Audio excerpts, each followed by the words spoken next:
फ़र्ज़ नमाज़ूं, रमज़ान मुबारक अचे तो रोज़ा रखो। ऐं असां वटि म्यूज़िक आम थी पई आहे, एॾी आम आहे, एॾी आम आहे। हदीस मुबारक में ईंदो आहे, रसूलुल्लाह सल्लल्लाहु अलैहि वसल्लम जन फरमायो त मुंहिंजे उम्मत ते हिकिड़ो अहिड़ो ज़मानो ईंदो क़ुर्ब क़यामत जो मस्जिदूं भी म्यूज़िक खां पाक न हूंदियूं। आधा नंगा आधा वली, पूरा नंगा पूरा वली। वॾी तस्वीर ठाराइजे जंहिंजो हिकिड़ो हिकिड़ो मणियो खट जे पागे जो मथो न हूंदो आहे, एॾो उनजो मणियो हुजे हिकु हिकु। इहा 5-10 हज़ारनि मणियनि वारी तस्वीर इन एॾी वॾी ठहराइजे। आप साहब सुबुह जी नमाज़ पढ़ी करे इहा तस्वीर खणी उन मणे ते पढ़जे। छा पढ़जे? माइटनि सां हलणु ॾुखियो आहे। अल्लाहुम्मा सल्लि अला सय्यिदिना व मौलाना मुहम्मदिन व अला आलि सय्यिदिना व मौलाना मुहम्मदिन व बारिक वसल्लिम। कुरान पाक जी महफ़िल जो उसूल आहे, चाहे उहा नात हुजे, चाहे वाइज़ ऐं नसीहत हुजे, कुरान पाक उन जे लाइ ॿ ॻाल्हियूं बयान फरमायूं आहिनि। इन्न फी ज़ालिका लज़िक्रा लिमन कान लहू क़ल्बुन औ अलक़ा सम्अ व हुव शहीद। अल्लाह ताला फरमाए थो, कुरान पाक उन्हनि माण्हुनि जे लाइ नसीहत आहे जन जे सीननि में दिल हुजे। सराइकी में चवणी आहे, दिल होवे ते सिल न होवे, ईंट न हो पत्थर न हो, दिल हुजे पत्थर न हुजे। औ अलक़ा सम्अ ऐं कन ॾेई हमहतन गोश सां ॿुधे। कुरान पाक में जो नसीहत कहिड़नि माण्हुनि खे मिलंदी? हिकु त दिल उन माण्हूअ जे अंदरि हुजे, ॿियो कन ॾेई होश ऐं हवास सां ॿुधे। वहुअ शहीद ऐं उहो हाज़िर बाश भी हुजे। असां मुस्लिम शरीफ़ जो सबक़ पढ़ंदा हुआसीं पंहिंजे उस्तादनि वटि। पोइ सबक़ हलंदे कॾहिं कॾहिं असांजा उस्ताद मोहतरम असांजे साथियुनि मां जा कंहिं हिकिड़े साथीअ खे फरमाईंदा, वापसि अच, मोटी आहे। असां ॾिसंदा हुआसीं त हीउ दोस्त मौजूदु आहे सबक़ में, मोटी अचण जो मतिलबु छा आहे? पोइ असीं सम्झंदा हुआसीं त इन मोटी अचण जो मक़सदु ऐं मतिलबु हीउ आहे कि इहो माण्हू जिस्मानी तौर ते इते आहे, ज़हनी ऐं ख़याली तौर ते गुम आहे, अलाए किथे आहे। दिल भी हुजे ऐं दिल जे प्याले खे माण्हू सिधो करे। प्यालो सिधो हूंदो न, बारिश हलंदड़ में हिकु ॿ कतरा पवंदा भी सिधे प्याले में पइजी वेंदा। पर जेकॾहिं नल वॾो वहाइजे, प्यालो ऊंधो करे रखिजे, उन में कुझु न ईंदो। तव्हां ऐं असां हेठि वेठल या मथे वेठल, इहो वेहण जो फ़र्क़ु आहे। जीअं अव्हां दीन जा मोहताज आहियो, ईअं मां भी दीन जो मोहताज आहियां। जीअं दीन असांजी ज़रूरत आहे, जीअं तव्हांजी ज़रूरत आहे, ईअं मुंहिंजी भी ज़रूरत आहे। इन ॻाल्हि जे चवण जो मक़सदु ही हो त तमामु दोस्त थोरी देर जे लाइ दाएं बाएं छा थो थिए इन्हनि खां मुतवजह थी हमहतन ॻाल्हि खे गौर सां ॿुधो, इंशाअल्लाह ॻाल्हि सम्झ में ईंदी। दुनिया जे ज़िंदगीअ में इंसान गुनाह छो थो करे? अल्लाह रब्बुल इज़्ज़त जी फर्मा बरदारी छो नथो करे? इन जो वजह ही आहे, हिकु वजह ही आहे त इंसान अल्लाह रब्बुल इज़्ज़त जी सुञाण अथसी कोन। अल्लाह तबारक व तआला जी मुबारक ज़ात केतिरी वॾी आहे, केतिरी उन जी कुदरत आहे, केतिरो उन जो ॿानहनि सां प्यार आहे ऐं केॾो मुहसिन आहे ऐं केतिरा उन जूं एहसानात आहिनि, मानो इन खे सुञाणे नथो।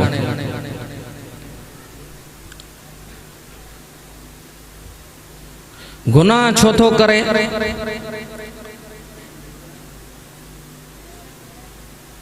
हिकु त इंसान दुनिया जे गफ़लतुनि में, दुनिया जे वठ पकड़ में एॾो मसरूफ़ थी चुको आहे जो इंसान आख़िरत जे तमाम मामलात के बिल्कुल विसारे चुको आहे।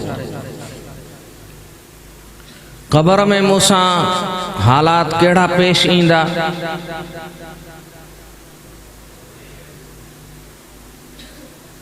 क़बर खां बाद जे जहान में हालात कहिड़ा ईंदा, उन्हनि जी मूं वटि इल्मु केतिरो आहे, उन्हनि जी मूं वटि तयारी केतिरी आहे, बिल्कुलु इन खां असीं गाफ़िल आहियूं। हीअ ॻाल्हि सम्झण जी आहे त जेतिरा इंसान धरतीअ ते नेक थिया आहिनि, कोई पाण नेक न थियो आहे। उन्हनि खे अल्लाह रब्बुल इज़्ज़त ई नेक बनायो आहे। जेतिरा माण्हू बुरा थिया आहिनि, उहे पंहिंजे संगत मझां बुरा थिया आहिनि। नेक भी माण्हू संगत मां थिया आहिनि, बुरा भी माण्हू पंहिंजे संगत मझां थिया आहिनि। सही बुखारी शरीफ जो शरह वा, उनमें मुल्ला अली कारी रहमतुल्लाह अलैह लिखियो आहे, जेको माण्हू घोड़नि जे इस्तंबल में रहंदो आहे, उन जे तबीयत में शुजात ऐं बहादुरी पैदा थींदी आहे। जेको माण्हू उठ चारींदो आहे, उन जे तबीयत में हट धर्मी ऐं ज़िद्दियत पैदा थींदी आहे।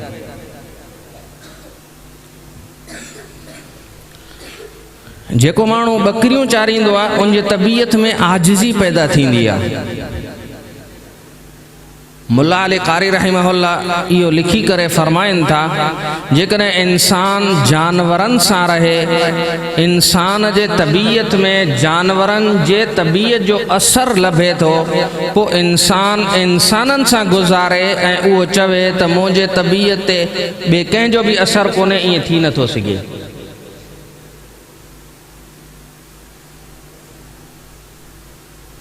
असीं दुनिया जे जहान में असां पंहिंजा भी ज़िम्मेदार आहियूं, पंहिंजे वालिदैन ऐं मातातनि जा भी ज़िम्मेदार आहियूं।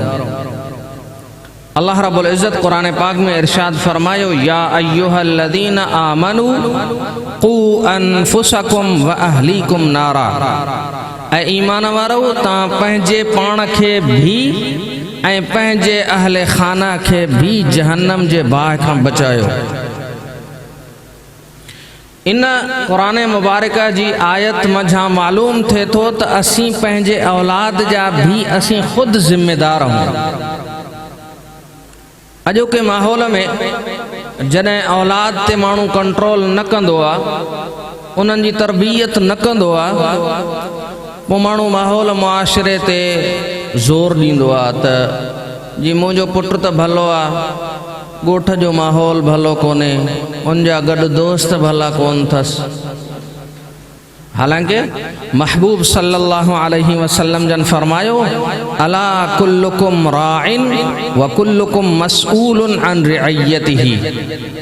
खबरदार, तहां मजा हर हिकु निगहबान, धनारा, चरवाहो आ, वकुल्लुकुम मसऊलुन अन रिअयतिही, ऐं पंहिंजे धन ऐं पंहिंजे मातहतनि जे बारे में उन खां सवाल थींदो।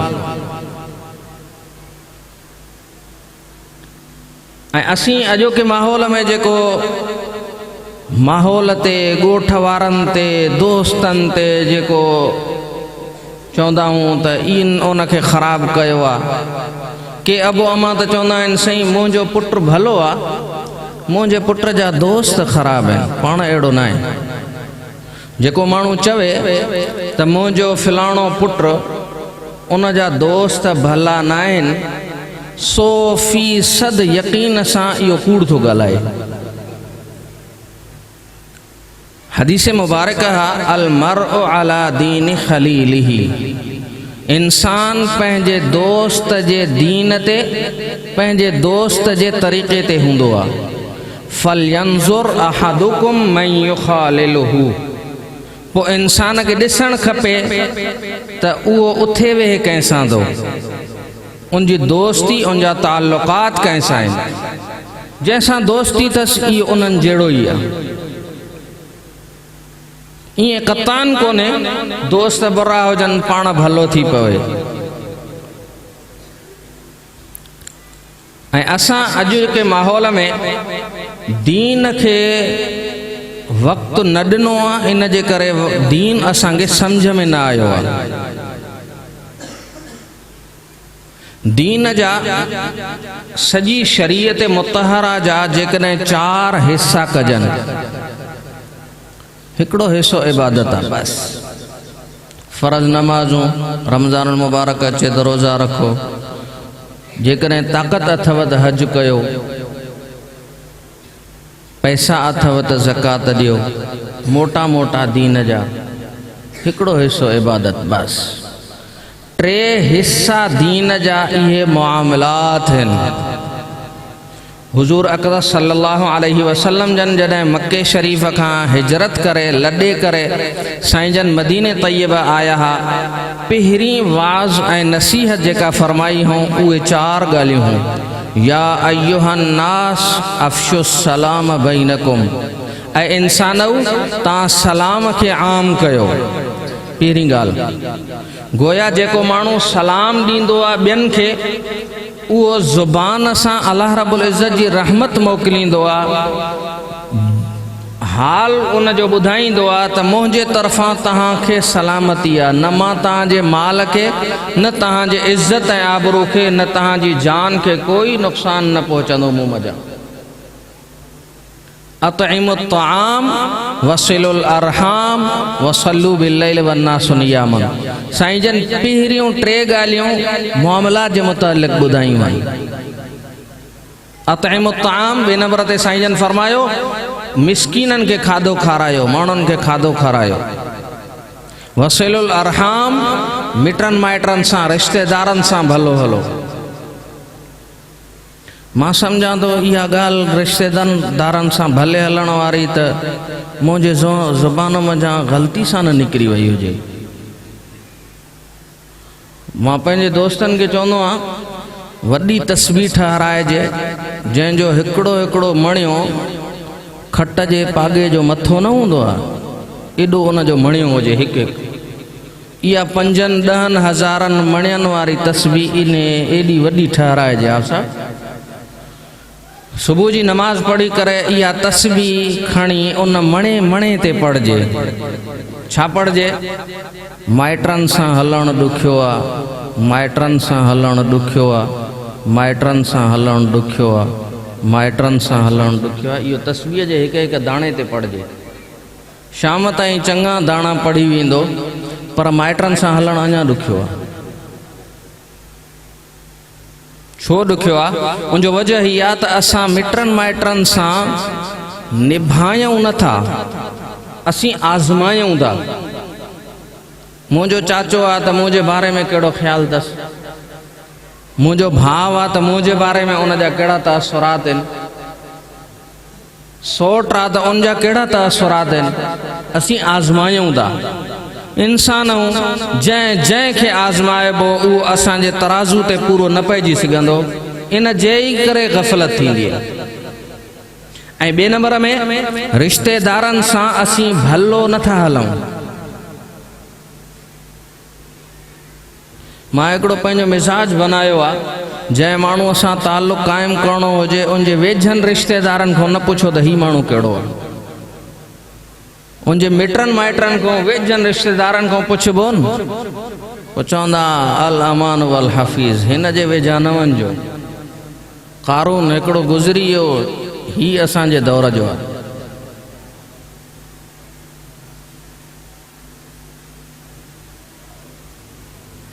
मोहतरम दोस्तों, रसूलुल्लाह सल्लल्लाहु अलैहि वसल्लम जन खे मिटनि माइटनि केॾो न ईज़ायो। मौलाना मक्की साहब जेके हरम काबतुल्लाह में वेही दर्स क़ुरान ॾींदा आहिनि, उन्हनि खां कंहिं माण्हूअ पुछा कई, साईं मिटनि माइटनि असांखे ॾाढो ईज़ायो आहे। उन्हनि जवाबु ॾिनो, फरमायूं मिट माइट हूंदा ई ईज़ाइण जे लाइ आहिनि। ऐं मथां फरमायूं जेकॾहिं मिट माइट भला हुजनि हा त मिठो महबूब मुस्तफ़ा सल्लल्लाहु अलैहि वसल्लम जन मक्को शरीफ़ छॾे करे लॾे मदीने साईं जन हिजरत कोन करनि हा। माइट हूंदा ई ईज़ाइण जे लाइ, छा न मुंहिंजे महबूब सल्लल्लाहु अलैहि वसल्लम खे ईज़ा ॾिनो वियो। हिन खां मथे बि कहिड़ी तकलीफ़ आहे। हज़रत बीबी ज़ैनब रज़ी अल्लाह अन्हा लख़्त जिगर नबी अलैहि सलातु वसलाम जन जी प्यारी न्याणी आहे, उठ ते सवार आहे, पेट में ॿार आहे, उनखे धक्को हयूं, इहा अम्मा साइण हेठि किरण खां पोइ ॿार भी ज़ाया थियो, पाण ई उन तकलीफ़ में फ़ौत थी वई। इन खां मथे बि कहिड़ी तकलीफ़ आहे जो हज़रत बिलाल रज़ी अल्लाह ताला अन्हु खे ततल वारीअ ते लेटाइनि। इन खां मथे बि कहिड़ी तकलीफ़ आहे अम्मा सुमैया साइण खे ॿिनि उठनि जे विच में ॿधी करे उठ होॾे हलायो वञे, हू उठ होॾे हलायो वञे। पर इन्हनि एॾिन तकलीफ़ ॾियण जे बावजूद भी रसूलुल्लाह सल्लल्लाहु अलैहि वसल्लम जन जो किरदार उन्हनि सां ही हो, मक्को फतह थिए पियो। हज़रत उमर फारूक रज़ी अल्लाह ताला अन्हु रसूलुल्लाह सल्लल्लाहु अलैहि वसल्लम जन के अर्ज़ कियो, अल्लाह जा महबूब अल यौम यौमुल मुबादिला, अज हिसाब किताब जो ॾींहुं आहे, असां मक्के वारनि खां हिसाब वठंदासीं।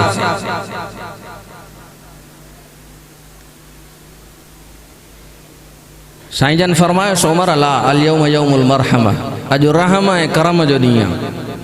जन असां खां घर छॾायो, असां उन्हनि खे घर ॾींदासीं।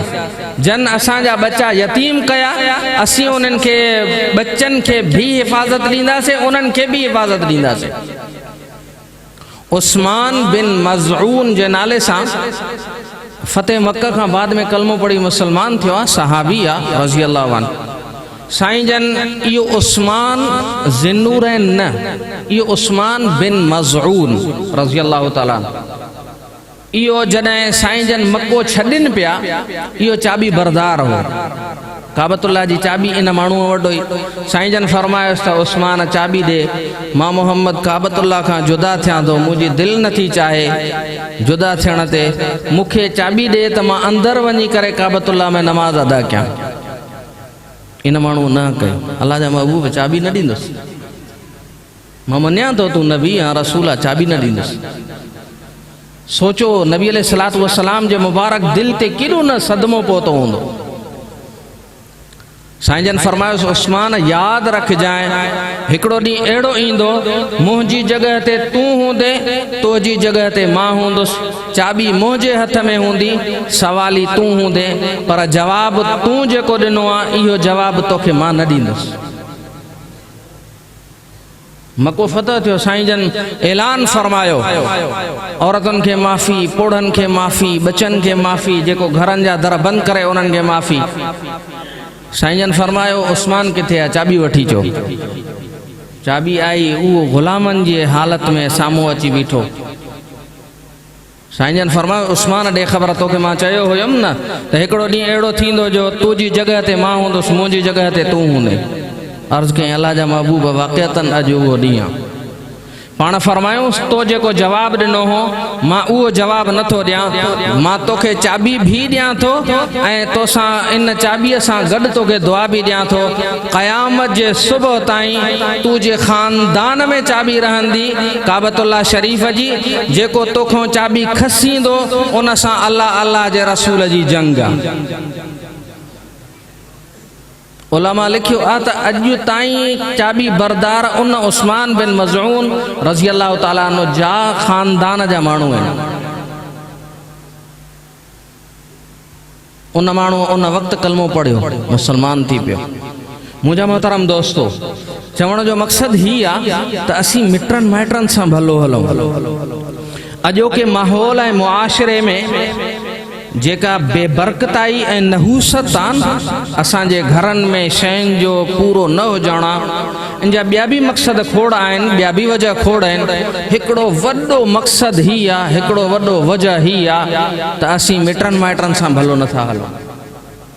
मुंहिंजी ॻाल्हि न आहे, सही बुखारी शरीफ़ जी रिवायत आहे, रसूलुल्लाह सल्लल्लाहु अलैहि वसल्लम जन फरमायो, जेकॾहिं पंहिंजे रिज़्क़ में बरकत चाहियो था त असांजो रिज़्क़ बरकत वारो थिए, पूराव करे त पोइ पंहिंजे मिटनि माइटनि सां भलो हलो।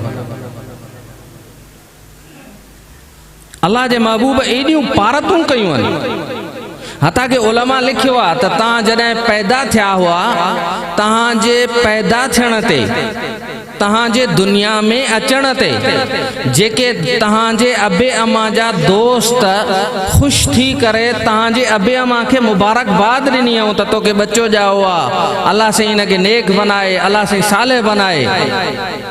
उलमा लिखियो आहे त इन्हनि मुबारक ॾियण वारनि जा बि तव्हांजे मथां हुकूक अथव। सोचो, जेकॾहिं मुबारकबाद ख़ुशि थियण वारे जी, मुबारकबाद ॾियण वारे जा हुकूक आहिनि, अबे अम्मा जा हुकूक केतिरा हूंदा, मिटनि माइटनि जा हुकूक केतिरा हूंदा, चाचे मामे जा हुकूक केतिरा हूंदा, भेणनि जा हुकूक केतिरा हूंदा। भेण जो नालो ॿुधी मूंखे ॻाल्हि यादि आई आहे, असांजे माहौल मुआशिरे में हिते सिंध में भेणनि खे हक़ माण्हू ॾियनि ई कोन था, विरासत में जायदाद में उनके हिस्सो ॾियनि नथा। ताज़ो असांजे सखर जो हिकिड़ो दोस्त आहे,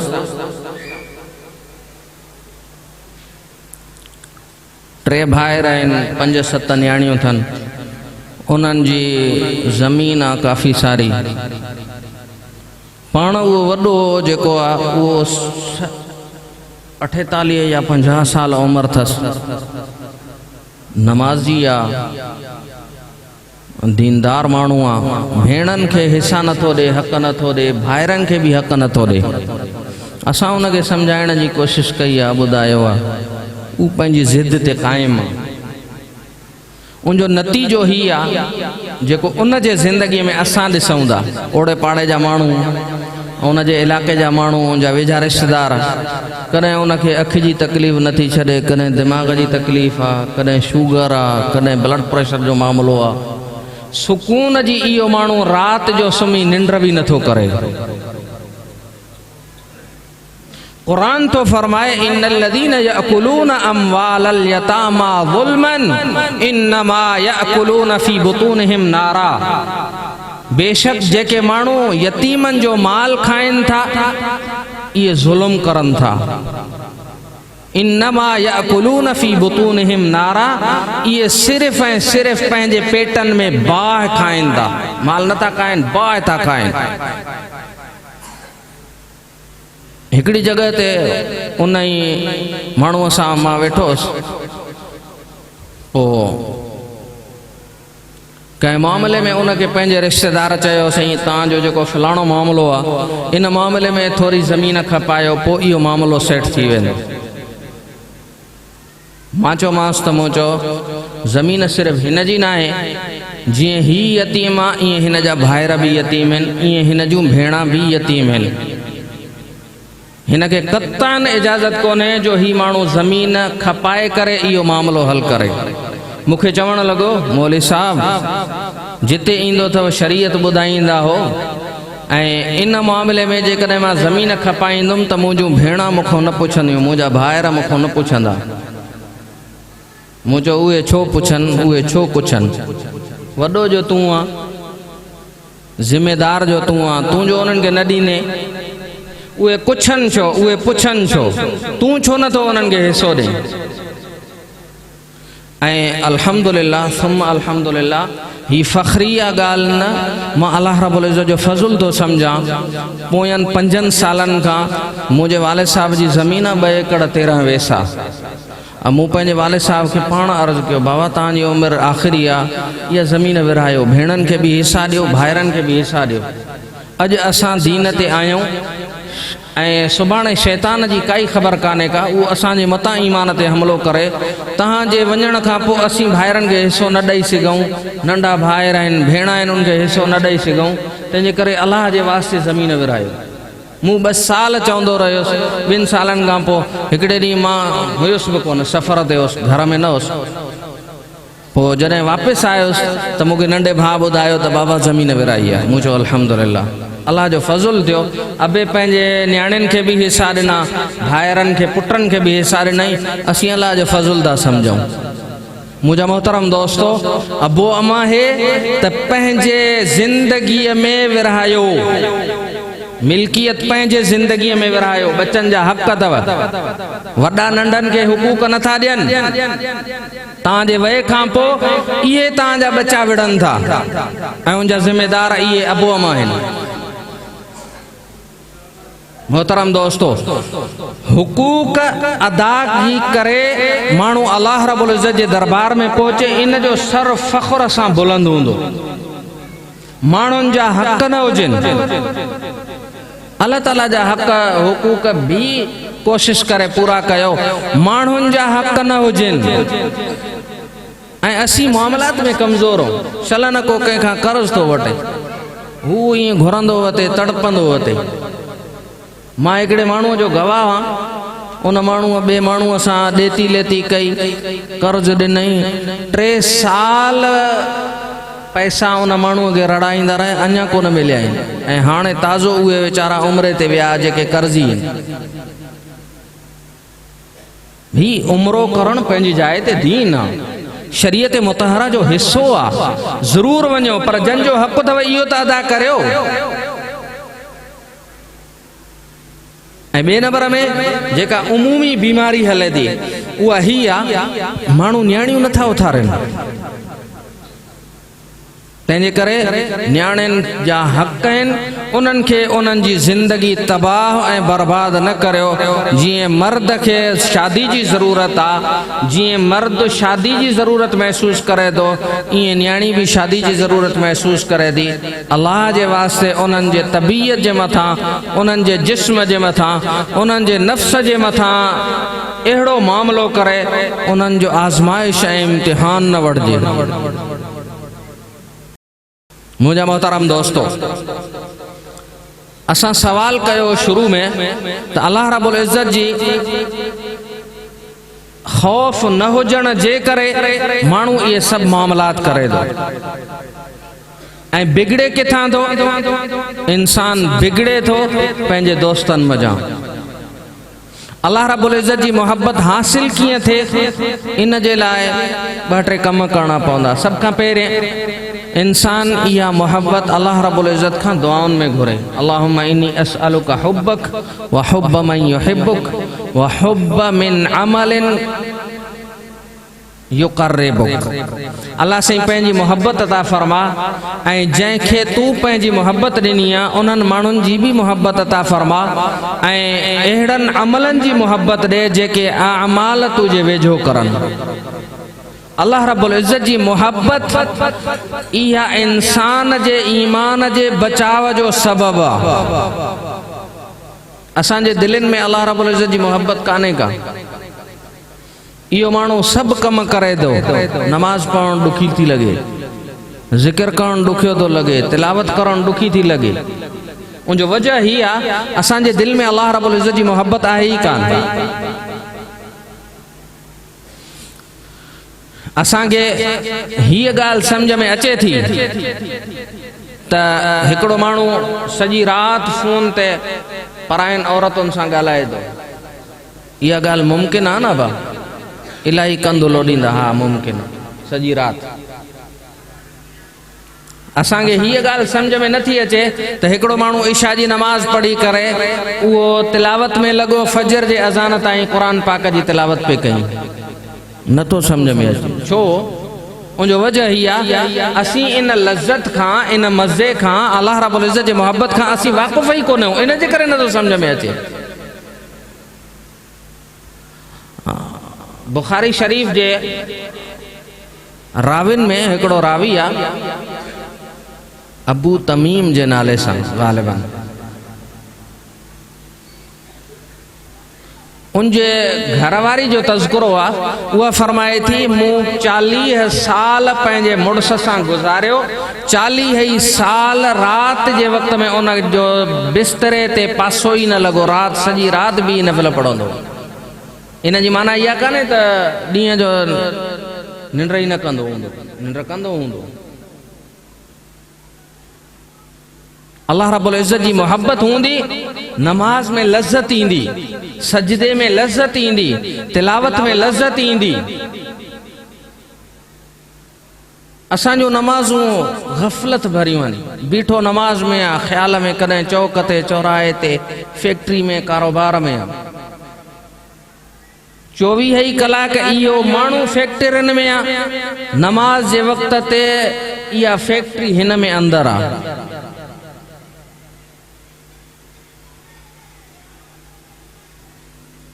मुझा मोहतरम दोस्तों, इमाम अबू हनीफा रहमहुल्लाह जे बारे में ईंदो आ त 40 साल उन्हनि अहिड़ा गुज़ारिया जो उन्हनि इशा जे वुज़ू सां फजर जी नमाज़ पढ़ी आहे। ये तज़किरो सिर्फ़ हज़रत इमाम अबू हनीफा जो बरसर बेकार आहे, बाक़ी इन लाइन जा, इन इबादत जी लाइन जा सवे हज़ारे अहिड़ा औलिया किराम गुज़रिया आहिनि जिन जो तज़किरो मौजूद भी कोन्हे को। मुझा मोहतरम दोस्तों, अल्लाह रब्बुल इज़्ज़त जी मोहब्बत जे हासिल करण जे लाइ सभ खां पहिरें अल्लाह ताला खां मोहब्बत दुआउनि में घुरणु खपबी। घुरिजे दुआउनि में। असीं गाॾियूं, बंगला, कारियूं, कोठा, दुनिया जी हर शइ घुरऊं था, नथा घुरऊं त दुआउनि में असीं पंहिंजे रब खां रब नथा घुरऊं। अॼोके माहौल में अल्लाह साईं खां अल्लाह घुरे ई कोई कोन थो। अल्लाह साईं मूंखे तूं मिली वएं, दुनिया जो जान सॼो मिली वियो, इहे थोरा आहे। हालांकि अल्लाह रब्बुल इज़्ज़त फरमाए थो, इन वजदतनी वजदत कुल्ल शै, ऐं माना जेकॾहिं तूं मूंखे हासिल कयो, वजदत कुल्ल शै, तो हर शइ हासिल कई। इन फ़क़तनी फ़क़त कुल्ल शै, जेकॾहिं तूं मूंखे विञायो, मूंखे भुलाई, पोइ दुनिया जी हर शइ भुलाए वेठे।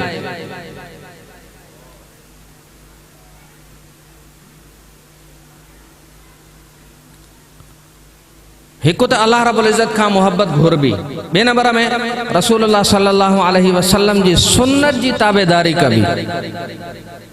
हिक हिक सुन्नत जी ताबेदारी कबी। मुझा मोहतरम दोस्तों, दुआऊं सिखो। घर में अचण जी दुआ, वञण जी दुआ, ॿाहिरि निकिरण जी दुआ, ॻोठ में दाख़िल थियण जी दुआ, मस्जिद में दाख़िल थियण जी दुआ, ॿाहिरि निकिरण जी दुआ, इन्हनि सभिनी दुआउनि खे सिखबो। हता के रसूलुल्लाह सल्लल्लाहु अलैहि वसल्लम जन नवा कपड़ा पाता, उन्हनि जी दुआ अलॻि आहे, पुराणनि कपड़नि जी दुआ अलॻि आहे। कपिड़ो हटायो जिस्म खां, इहा दुआ आहे। कपिड़े पाइण जी दुआ आहे, मस्जिद में अचण जी दुआ, घर में अचण जी दुआ, कचहरी ख़त्म थिए रसूलुल्लाह सल्लल्लाहु अलैहि वसल्लम जन जी दसियल दुआ आहे। हर माहौल में, हर फितने फसादात जे ज़माने में ईमान बचंदो ई रसूलुल्लाह सल्लल्लाहु अलैहि वसल्लम जे सुन्नत सां। ब तरीक़ा। टे नंबर में रसूलुल्लाह सल्लल्लाहु अलैहि वसल्लम जी ताबेदारी खां बाद में पंहिंजो ताल्लुक़, पंहिंजी निस्बत, पंहिंजी दोस्ती सच्चनि माण्हुनि सां लॻायो। जन जे अंदर हया हुजे, जन जे अंदर गैरत हुजे, जन जे ज़िंदगी में नमाज हुजे, जन जे ज़िंदगी में कुरान पाक जी तिलावत हुजे, जन जे ज़िंदगी में नवाफिल हुजन, जन जे ज़िंदगी में दाढ़ी हुजे, जन जे ज़िंदगी में पर्दो हुजे, जन जे ज़िंदगी में शरीयत हुजे, ये सब शयूं ट्रांसलेट थींदियूं, तव्हां बि ईंदियूं। अल्लाह रब्बुल इज़्ज़त कुरान पाक में फरमायो, या अय्युहल्लज़ीना आमनुत्तक़ुल्लाह वकूनू मअस्सादिक़ीन। ईमान वारो तव्हां अल्लाह खां डरिजो, कूनू मअस्सादिक़ीन, तव्हांजो ताल्लुक़ सच्चनि माण्हुनि सां हुजे, उथण वेहण सच्चनि सां हुजे।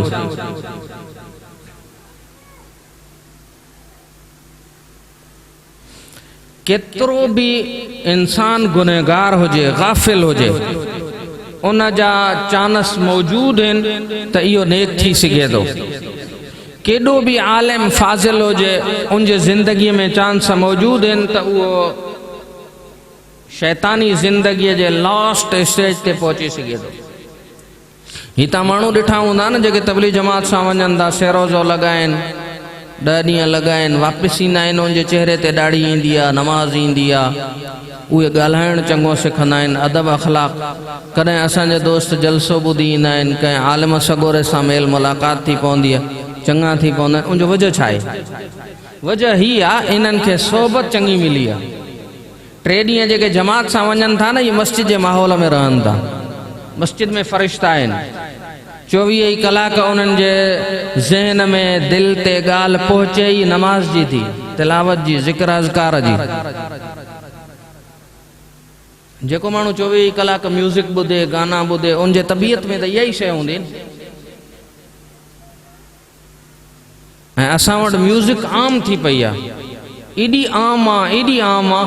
हदीस मुबारक में ईंदो आहे, रसूलुल्लाह सल्लल्लाहु अलैहि वसल्लम जन फरमायो त मुंहिंजे उम्मत ते हिकिड़ो अहिड़ो ज़मानो ईंदो क़ुर्ब क़यामत जो मस्जिदूं भी म्यूज़िक खां पाक न हूंदियूं। अॼु असांजे फ़ोन में घंटी वॼे थी बि म्यूज़िक आहे। ऐं रसूलुल्लाह सल्लल्लाहु अलैहि वसल्लम जन फरमायो, अल गिनाउ युम्बितुन निफाक फिल क़ल्बि कमा युम्बितुल माउ ज़रअ। म्यूज़िक तव्हांजे दिल में ईअं मुनाफ़िक़त खे पैदा करे थी जीअं पोख खे पाणी वधाए। मुंहिंजा मोहतरम दोस्तो, 3 ॻाल्हियूं बयान कयूंसीं। हिकु, अल्लाह रब्बुल इज़्ज़त खां मोहब्बत घुरबी। 2 नंबर में अल्लाह रब्बुल इज़्ज़त जी महबूब सल्लल्लाहु अलैहि वसल्लम खां उनजे सुन्नतुनि जी ताबेदारी कबी। ऐं 3 नंबर में नेक माण्हुनि जी सोबत अख्तियार कबी। इंशाअल्लाह असांजे ज़िंदगीअ में तब्दीली अची वेंदी, पाण ई तब्दीली ईंदी।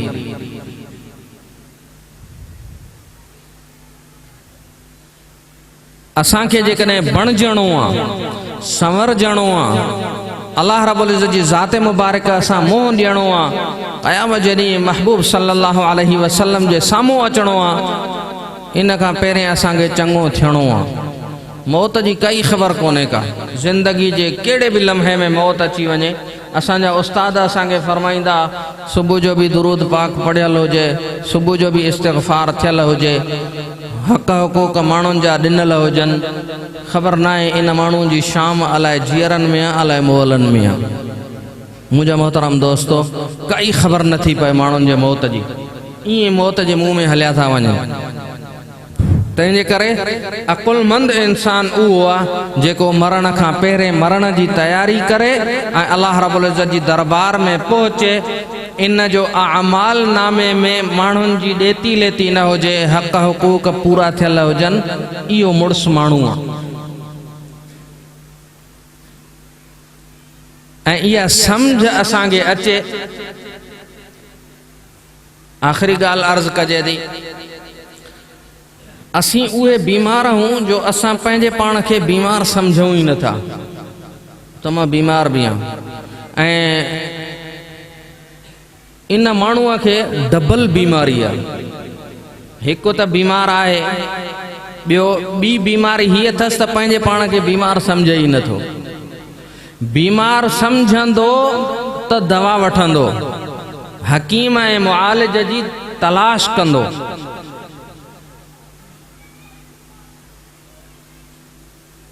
असीं उहे बीमार आहियूं, असीं पंहिंजे पाण खे बीमार सम्झूं ई नथा त को असीं बीमार बि आहियूं। ऐं 2 नंबर में असांजे सिंधियुनि में, मां सिंधी चवां थो, नाराज़ न थिजो, असांजो माहौल मुआशिरो चऊं, सिंधी जो लफ़्ज़ न, असांजे माहौल मुआशिरे में असीं मुर्द परस्त आहियूं, ज़िंदा परस्त न आहियूं।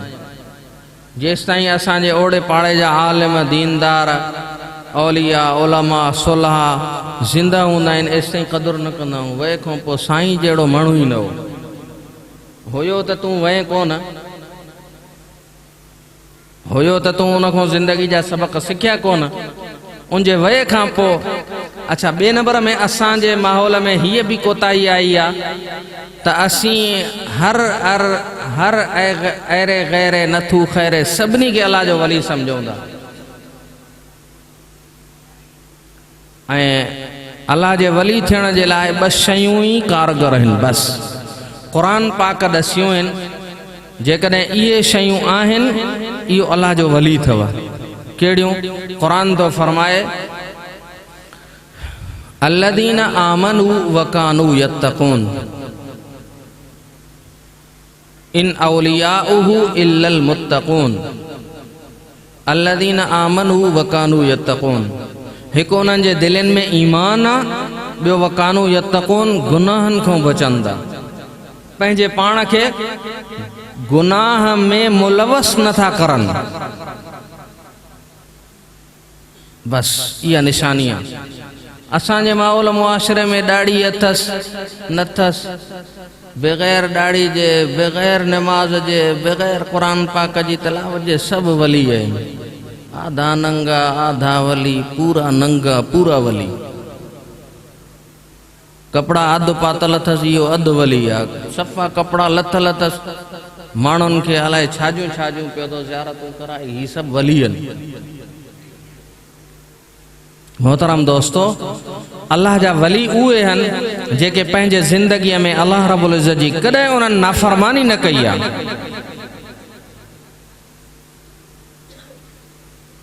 नाफ़रमानी खां बचण जे लाइ औलिया अल्लाह जी सोबत अख्तियार कबी, उन्हनि सां दीनी ताल्लुक़ जोड़बो। असां हिकिड़ो दफ़ो हालेजी शरीफ़ वेठा हुआसीं, ईद जो मौक़ो हो। हज़रत सईं अब्दुल समद साहब रहमतुल्लाह अलैह, अल्लाह ताला उन्हनि जी क़बर ते अरबूं खरबूं रहमतूं नाज़िल फरमाए। घरों आया, नाराज़ थिया माण्हुनि ते। फरमायूं असां को ज़ाल जे ठहण जो माण्हुनि तावीज़ वरितो, माइटनि ठहण जो तावीज़ वरितऊं, ॻऊं नथी मिड़े तावीज़ वरितऊं, पर इहो तावीज़ असां को कंहिं कोन वरितो त अल्लाह कीअं परचंदो आहे, रब राज़ी कीअं थींदो आहे, इहो असां को कंहिं तावीज़ पुछो ई कोन्हे। ऐं बुज़ुर्ग असीं सम्झंदा आहियूं उनखे, जेको लिखे वेठो ॾे वेठो, लिख लिखां लिख लिखां, ही वॾो बुज़ुर्ग आहे। आमिल ऐं औलिया ही अलॻि अलॻि लाइनूं आहिनि। हीअ लाइन अलॻि आहे, हूअ लाइन अलॻि आहे। ऐं अमलियात जे पासे न वञूं।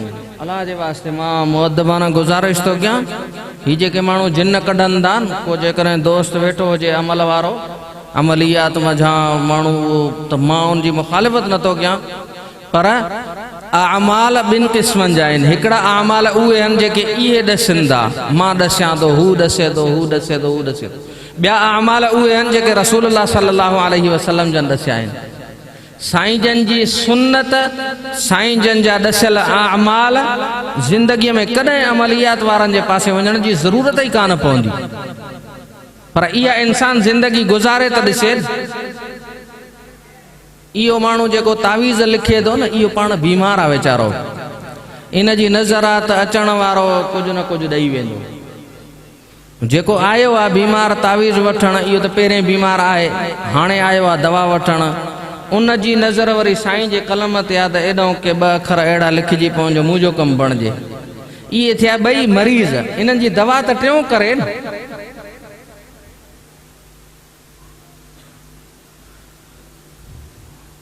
तव्हांजो रिज़्क़ कंहिं बंदि करे छॾियो आहे, तव्हांजे घर में जिन्नात आहिनि, तव्हांजो मामिलो जेको ॿिनि माण्हुनि में तव्हां विढ़ियल हो, इहो मामिलो तव्हांजो ओ फिलाणे टे कयो आहे, इहो पाण विढ़ाए थो। रिज़्क़ बंदि करणु कंहिंजे ई हथ में कोन्हे को। मामलात खे बंदि करणु कंहिंजे ई हथ में कोन्हे को, सिवाय अल्लाह रब्बुल इज़्ज़त जे। असीं पंहिंजा आमाल अहिड़ा कयूं था जो रिज़्क़ तंग थिए। असीं मिटनि माइटनि सां भलो नथा हलूं, रिज़्क़ इन जे करे बंदि थो थिए। असांजे ज़िंदगीअ में नमाज़ कोन्हे का, इन जे करे रिज़्क़ में तंगी थी अचे। असांजे ज़िंदगीअ में आमाल ईंदा, पाण ई असांजा मामलात हल थींदा। दोस्तनि खे चओ हलो नमाज़ ते, साईं थोड़ा हालात मुनासिब थियनि, हालात ठीक थियनि, असीं नमाज़ ते ईंदासीं। हालांकि क़ुरान तो चवे, अल्लाह साईं तो फरमाए, पहिरें आमाल ठीक कयो त तव्हांजा हालात मां पाण ठीक कंदुसि। असांजा हालात इंसाननि जा तमाम तर बिगड़ी चुका आहिनि।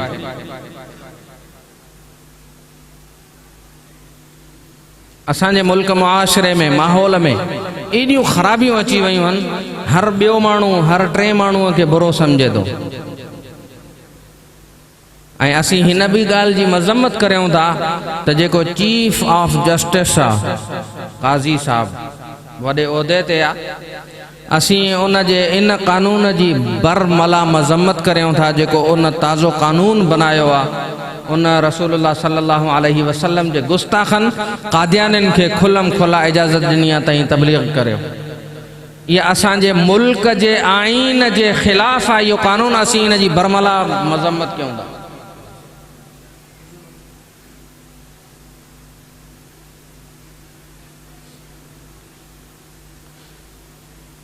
मुझा मोहतरम दोस्तों,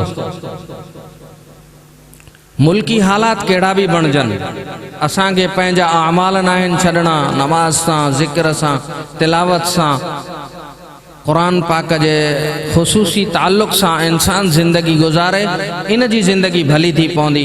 अल्लाह तबारक व तआला को दुआ है, अल्लाह साईं तव्हां असांखे नेकी तक़वा फरमाबरदारी वारी ज़िंदगी नसीब फरमाए।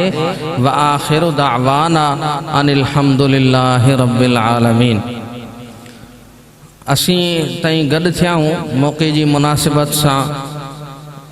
असांखे पंहिंजे वॾड़नि ही कलिमात सेखारिया आहिनि। तव्हां असां गॾिजी पोइ ज़िंदगी सॼीअ खे उनखे साम्हूं रखंदे उन्हनि सभिनी कमियुनि कोताहियुनि खां माफ़ी वठंदे सभई दोस्त सची दिलि सां ही कलिमात मां सां गॾिजी पढ़ो ऐं ही तसवुरु कयो त असीं सॼी ज़िंदगीअ में तमामु कयल गुनाहनि खां कमियुनि कोताहियुनि खां अल्लाह साईं असां तोखां माफ़ी वठूं था। इहा नियत हुजे। ही कलिमात मां सां गॾिजी पढ़ो। बिस्मिल्लाहिर रहमानिर रहीम। ला इलाहा इल्लल्लाह मुहम्मदुर रसूलुल्लाह। आमन्तु बिल्लाहि व मलाइकतिहि व कुतुबिहि व रुसुलिहि वल यौमिल आखिरि वल क़द्रि खैरिहि व शर्रिहि मिनल्लाहि तआला वल बाअसी बादल मौत। आमन्तु बिल्लाहि कमा हुआ बिअस्माइहि व सिफातिहि व क़बिलतु जमीअ अहकामिहि इक़रारुम बिल लिसानी व तस्दीक़ुम बिल क़ल्ब। अशहदु अल्ला इलाहा इल्लल्लाहु व अशहदु अन्न मुहम्मदन अब्दुहु व रसूलुहु। अस्तग़फिरुल्लाह रब्बी मिन कुल्लि ज़ंबिन व अतूबु इलैहि बिरहमतिका या अरहमर राहिमीन। इन कलिमात जे पढ़ण सां असां तौबा ताइब थी चुका हूँ। चंद मामूलात हैं जिन के बाकायदगी सां कबो त अल्लाह ताला दिल के मुनव्वर फरमाईंदो। सब खां पहिरें अमल आहे इस्तिग़फ़ार जो।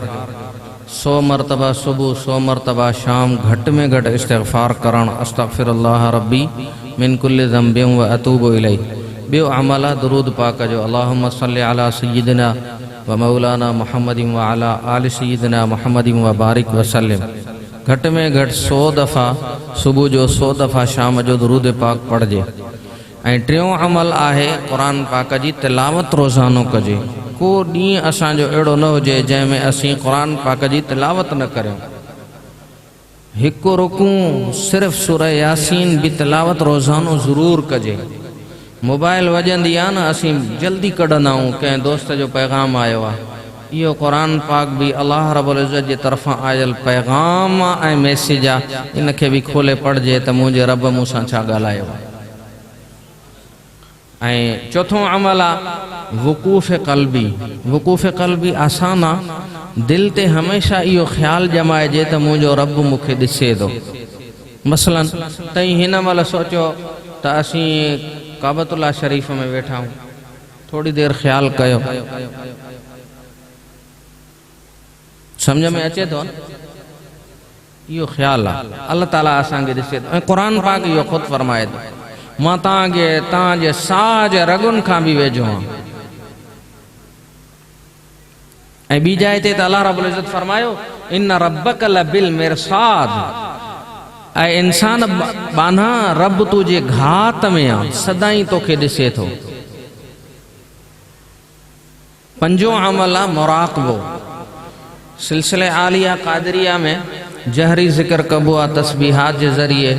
असांजे सिलसिले आलिया नक़शबंदिया में मुराक़बो क़ल्बी ज़िक्र कबो आहे। मुराक़बे जी माना है क़ल्बी ज़िक्र, दिल में अल्लाह रब्बुल इज़्ज़त के याद कजे। थोड़ी देर जे लाइ सभई दोस्त मश्क तौर कीअं मुराक़बो थींदो इन के समझण जे लाइ थोड़ी देर सभई दोस्त पंहिंजूं अखियूं बंदि कयो, पंहिंजो ध्यानु दिल ॾे, दिल जो ध्यानु अल्लाह रब्बुल इज़्ज़त जी ज़ात ॾे। तमाम दोस्त थोड़ी देर जे लाइ इहो तसव्वुर कयो त अल्लाह ताला जी रहमत असांजे दिलनि में अचे थी, दिल में सिमाइजे थी, दिल जी ज़ुल्मत ऐं सियाही दूर थिए थी। दिल शुक्राने तौर ते चए थी अल्लाह अल्लाह अल्लाह।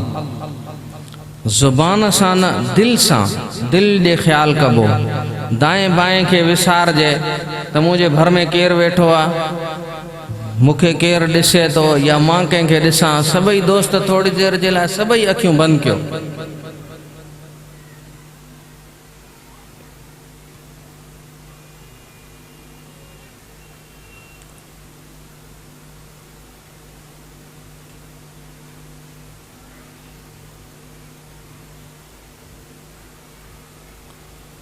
डिठो सब विसार अण डिठे खे याद कर, तू पंहिंजे मन खे ईअं मार जीअं कुंभर मिटीअ खे मारे।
ला इलाहा इल्लल्लाह मुहम्मदुर रसूलुल्लाह सुब्हान रब्बियल वहाब। अल्लाहुम्मा सल्लि अला सय्यिदिना मुहम्मदिन व अला आलि सय्यिदिना व मौलाना मुहम्मदिन व बारिक व सल्लिम। ऐ करीम परवरदिगार, असां निहायत आजिज़ मुहताज फ़कीर बाना हूँ। अल्लाह सी असांजे तमाम कमनि कोताहिन खे माफ़ फरमा, पंहिंजे मक़बूल बनन में शामिल फरमा। दुनिया ऐं आख़िरत जे ज़िल्लतुनि ऐं रुसवाइन खां अल्लाह से माफ़ फरमा। अल्लाह से तमाम उम्मत मुस्लिमा जे हाल ते रहम फरमा। ऐ करीम परवरदिगार, असीं गुनाह करे करे मज़ीद थकजी पिया हूँ, तंग अची चुका हूँ। अल्लाह से असांजे तमाम गुनाहनि जी असांखे माफ़ी अता फरमा। करीम आका, ॾींहुं असांजो गुनाहनि में, रात असांजी गुनाहनि में अल्लाह से असांखे तूं पंहिंजो ख़ासि ताल्लुक़ अता फरमा। ऐं करीम परवरदिगार, तमाम दोस्तनि जे जाइज़ हाजतुनि खे पूरो फरमा, पंहिंजी रज़ा पंहिंजी मोहब्बत अता फरमा। अल्लाह से पंहिंजो ताल्लुक़ अता फरमा। अल्लाह से नमाज जी हुजूरी नसीब फरमा। अल्लाह से तिलावत जो लुत्फ़ नसीब फरमा। अल्लाह साईं असांजूं दिलियूं तुझे मोहब्बत खां ख़ाली आहिनि। ऐं करीम परवरदिगार असांखे पंहिंजे दिलनि में तूं पंहिंजी मोहब्बत अता फ़रमा, पंहिंजो ख़ासि ताल्लुक़ अता फ़रमा। अल्लाह साईं उम्मत जे हाल ते रहम फ़रमा।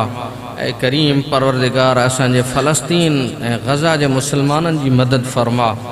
करीम आका असीं होश संभालियो आहे, असां फ़लस्तीनी मुसलमाननि जी मज़लूमियत ॿुधी आहे, उन्हनि जे नियाणियुनि सां ज़ुल्म, उन्हनि जे बच्चनि सां ज़ुल्म।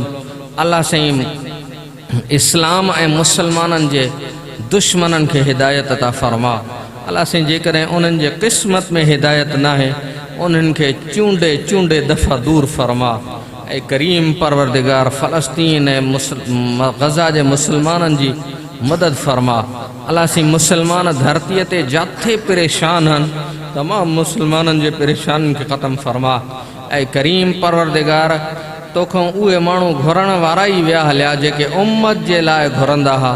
अल्लाह साईं उहे अखियूं ख़तमु थी वियूं, उहे लुड़क ई ख़तमु थी विया जेके उम्मत जे लाइ घुरंदा हुआ। अल्लाह साईं उम्मत जे हाल ते रहम फ़रमा। अल्लाह साईं असांजे हिननि दोस्तनि खे बरकतूं रहमतूं शामिल हाल फ़रमा। ऐं करीम आका जेतिरा असां दुआ में शामिल हूं, तमामु दोस्तनि जे घरनि में परेशानियूं, अल्लाह साईं उन्हनि खे ख़तमु फ़रमा। रिज़्क़ रोज़ी में बरकत पैदा फ़रमा, इज़्ज़त आबरू में बरकत पैदा फ़रमा। अल्लाह साईं रिज़्क़ में बरकत पैदा फ़रमा। अल्लाह साईं ही उहो वक़्तु आहे माण्हू काबतुल्लाह ॾे वञण जे लाइ, उम्रे जे लाइ पंहिंजूं तयारियूं करनि था, रमज़ान उते गुज़ारींदासीं। अल्लाह साईं असांखे बि उन्हनि बाबरकत माण्हुनि में शामिल फ़रमा जेके तुझे काबतुल्लाह जी ज़ियारत कंदा। अल्लाह साईं महबूब सल्लल्लाहु अलैहि वसल्लम जे रोज़े अतहर जे ॿाहिरां ईंदा। अल्लाह साईं उन्हनि में असांखे बि शामिल फ़रमा। ऐं करीम आका असांजे ज़िंदगी में उहो ॾींहुं कॾहिं ईंदो जॾहिं महबूब सल्लल्लाहु अलैहि वसल्लम जे साम्हूं बीही करे, रोज़े अतहर जे साम्हूं बीही असां पंहिंजे दिलि जो ग़म साईं जन खे ॿुधाईंदासीं। अल्लाह साईं असांजी ज़िंदगीअ में इहो बार बार ॾींहुं नसीब फ़रमा। ऐं करीम परवरदिगार असांजे अबियामा ते रहम फ़रमा। अल्लाह साईं जेके फ़ौत थी चुका आहिनि उन जे क़बरुनि खे रोशन फ़रमा। ऐं करीम आका जेके ज़िंदा आहिनि, बीमार आहिनि इस्पतालुनि में या घरनि में, अल्लाह साईं उन्हनि खे शिफ़ा अता फ़रमा। अल्लाह साईं उन जे पीअण वारे पाणीअ में, पाइण वारनि कपिड़नि में शिफ़ा अता फ़रमा।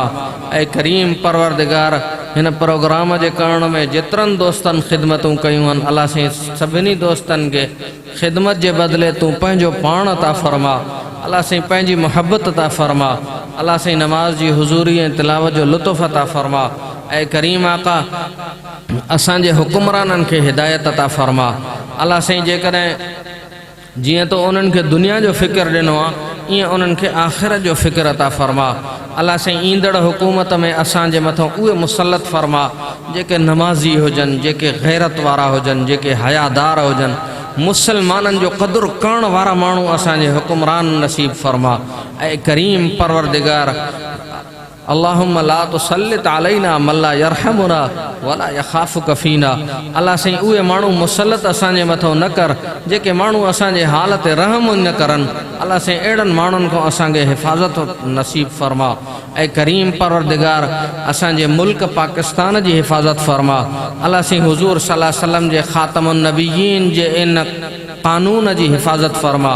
अल्लाह साईं ख़त्म नबूवत जे असांजो ईमान आहे, अल्लाह साईं इहो मरण घड़ीअ ताईं असांजे ईमान जी हिफ़ाज़त फ़रमा। अल्लाह साईं जेको इन कानून खे छेड़नि था उन्हनि खे हिदायत अता फ़रमा। जेकॾहिं उन्हनि जे दिलनि में क़ादियानियत बरसियल आहे, उन्हनि जे दिलनि में क़ादियानियुनि जी इज़्ज़त ऐं आबरू आहे, अल्लाह साईं उन्हनि खे हिदायत अता फ़रमा। जन जे क़िस्मतुनि में हिदायत न आहे, अल्लाह साईं उन्हनि खे चूंडे चूंडे दफ़ा दूर फ़रमा। अल्लाह साईं असांजे मुल्क जी, असांजे इस्लाम जी, दीन जी हिफ़ाज़त फ़रमा। जेके मुल्क जा दुश्मन आहिनि, अल्लाह साईं उन्हनि खे हिदायत अता फ़रमा। जेके इस्लाम जा दुश्मन आहिनि उन्हनि खे हिदायत अता फ़रमा। ऐं करीम आका मुल्क जे ऐं इस्लाम जे दुश्मननि जे क़िस्मत में हिदायत न आहे, अल्लाह साईं उन्हनि खे चूंडे चूंडे दफ़ा दूर फ़रमा। अल्लाह साईं असांजे टिनी हरमनि जी हिफ़ाज़त फ़रमा। ऐं करीम परवरदिगार हिन ॻोठ ते बरकतूं रहमतूं शामिल हाल फ़रमा। अल्लाह साईं बिलख़ुसूस असांजे ईमान जी हिफ़ाज़त फरमा। अल्लाह से असां नबी अलैहिस्सलाम को ॿुधो आहे जंहिं माण्हूअ मरण जे वक़्तु कलमो भरियो उहो माण्हू सिधो जन्नत में वेंदो। अल्लाह से असांखे मौत जे वक़्तु कलमो ज़रूरु नसीब फरमा। अल्लाह से असां पंहिंजे वॾड़नि खां ॿुधो आहे खोड़ सारा माण्हू दीन ते ॾाढीअ सां कलमे सां ज़िंदगी गुज़ारींदा आहिनि, मौत जे वक़्तु उन्हनि खे कलमे खां महरूम कयो वेंदो आहे। अल्लाह से असांखे अहिड़े मौत खां महफ़ूज़ फरमा। अल्लाह से असांजे ईमान जी हिफ़ाज़त फरमा। अल्लाह से नफ़्स ऐं शैतान जे मकर ऐं फ़रेब खां महफ़ूज़ फरमा। अल्लाह से शैतान जे धोखे खां असांखे महफ़ूज़ फरमा। अल्लाह से शैतान वॾो ज़ालिम आहे, आख़िरी वक़्त ताईं उहो असां सां लॻल आहे। उन क़स्मूं खाधियूं आहिनि असांखे गुमराह करण जूं, तुंहिंजी ज़ात खां परे करण जूं। अल्लाह से असां तोखां असांजो बार बार घुरणु, बार बार रोइणु, अल्लाह से इहो ॿुधाए थो असीं तोखां परे वञणु नथा चाहियूं। अल्लाह से असांखे माफ़ फरमा। अल्लाह से तूं पंहिंजो क़ुर्ब अता फरमा, पंहिंजी मोहब्बत ऐं मारिफत अता फरमा। अल्लाह से असां तुंहिंजे ताल्लुक़ में कमज़ोर ज़रूरु आहियूं, लेकिन तुंहिंजी ज़ात खां सवाइ कोई सहारो कोन्हे। अल्लाह से असीं ॾिठो आहे दोस्त सां जॾहिं मिलणु ईंदो आहे, रस्ते में वेठल कुतो उन दोस्त ते भौंकंदो आहे। महिमान खे पाण सां मिलाइण जे लाइ मीज़बान दोस्त उन कुते जे मथां कंध जे मथां लत रखी पंहिंजे दोस्त खे महिमान खे पाण सां मिलाईंदो आहे। अल्लाह से शैतान ऐं नफ़्स जे मथां तूं लत रखी पंहिंजी कुदरत वारी असांखे पंहिंजो ख़ासि ताल्लुक़ अता फरमा। इलाहुल आलमीन असां नबी अलैहिस्सलाम खां ॿुधो आहे क़यामत जे ॾींहुं खोड़ माण्हुनि खे अंधो करे उथारियो वेंदो। अल्लाह से असांखे अहिड़े हाल खां महफ़ूज़ फरमा। अल्लाह से क़यामत जे ॾींहुं नबी अलैहिस्सलाम जे हथनि में हौज़ कौसर जो जाम अता फरमा। अल्लाह से असांखे तमामु गुनाहनि जी माफ़ी अता फरमा। जेके दोस्त शामिल आहिनि अल्लाह से तमामु दोस्तनि जे जाइज़ हाजतुनि खे पूरो फरमा। ॿिन्ही जहाननि जूं भलायूं ऐं बरकतूं रहमतूं शामिल हाल फरमा। कॾहिं बि ज़िंदगी में अल्लाह से बेसहारा बेआसरा न फरमा, हमेशा पंहिंजी पुष्ट पनाही नसीब फरमा। अल्लाह से मसाजिद जी हिफ़ाज़त फरमा। अल्लाह से मदरसनि जी हिफ़ाज़त फरमा। उलमा सुलहा जी हिफ़ाज़त फरमा। ॾाढ़ीअ वारनि जी हिफ़ाज़त फरमा। दीनदारनि जी हिफ़ाज़त फरमा। नेकी ऐं परहेज़गारनि जी नमाज़िन जी हिफ़ाज़त फरमा। अल्लाह से असांखे घुरणु नथो अचे, तूं अण घुरियो अता फरमा। अल्लाह से उम्मत जे लाइ जेके रसूलुल्लाह सल्लल्लाहु अलैहि वसल्लम जन दुआऊं घुरियूं असांखे उन्हनि मंझां वाफ़र हिस्सो नसीब फरमा। अल्लाह से जैन फितननि ऐं फ़सादात खां नबी अलैहिस्सलाम जन पनाह घुरी असां सभिनी खे उन्हनि खां पनाह अता फरमा, उन्हनि मां वाफ़र हिस्सो नसीब फरमा। रब्बना तक़ब्बल मिन्ना इन्नका अंतस समीउल अलीम व तुब अलैना इन्नका अंतत तव्वाबुर रहीम व सल्लल्लाहु तआला अला खैर खल्क़िही सय्यिदना मुहम्मदिन व आलिहि व अस्हाबिहि व अहले बैतिहि अजमईन बिरहमतिका या अरहमर राहिमीन। जिन साथियुनि